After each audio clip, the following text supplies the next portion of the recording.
দেখো বন্ধুরা, আমাদের বাড়িতে চলে এসেছে রক্ত নিতে আমার মায়ের। এখানে শুধু আমার মায়ের নয়, আমারও রক্ত নিতে এসেছে, কিন্তু আমার মেয়ে যেহেতু স্কুলে ছিল তার জন্য আমার ভিডিওটা কেউ করে দেওয়া ছিল না, তাই আমারটা করতে পারিনি। আমার তো থাইরয়েড আছে, আজকে বহু বছর 10 বছর হবে আমার থাইরয়েড আছে। আমি নিয়মিত ওষুধ খাই। আমার মায়ের high pressure, high blood pressure. তো মায়েরও নিয়মিত চেক আপ হয় না, তবে মা কন্টিনিউ ওষুধ খায়। তার মধ্যে মার আবার একটু খোঁচাখুচি স্বভাব আছে, তো কী যেন একটা করতে গেছে প্রেশার কুকারে, দিয়ে হাতে খোঁচা খেয়েছে, দিয়ে সেটা দিয়ে একটা সেপটিকের মতন হয়েছে। তো তার জন্য আবার একটা টিটেনাস দিতে এসেছে হাতে।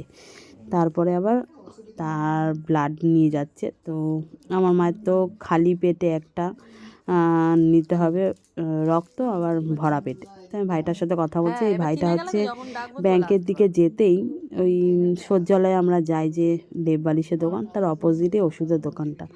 তো এই দোকানটাতেই যাই আমরা। তো সেই কথা বলছে। ভাইটা কিন্তু অনেক ছোট, মাঝে সাঝে আমাদের দোকানের সামনে দিয়ে যখন যাতায়াত করে আমাদের দোকান দিয়ে ডিম খেয়ে যেত। এখন আর ওদিকে যায় না, তাই জন্য আর আসে না। তো ভাইটা আমাদের বাড়ি কয়েকবার এসেছে, বলে চিনতে পারি না। তারপর এখন বললে না, আমি চিনে গেছি, তোমাদের পাশের গলিতে একজনের বাড়িতে আসি। তো মনে হয় 2 বছর পরেই ভাইটা এলো। মাঝে আবার অন্য কেউ একজন এসেছিলো রক্ত নিতে।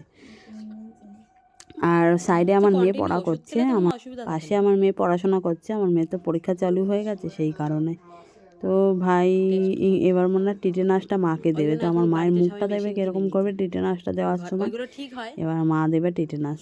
আমার রক্তটা শুধু খালি পেটেই নিয়ে গেছে, কারণ আমার THS এইটাই আমার হচ্ছে পরীক্ষা করানো হয়। এছাড়া আর কোনো থাইরয়েডের আমার কোনো কিছু নেই, এটাই আমার আছে।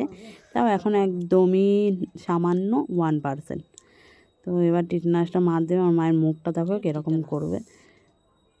মনে হচ্ছে না আমার মার কত কষ্ট হচ্ছে, কিন্তু একদমই শুয়ে ভয় লাগে না, বলো তাই না?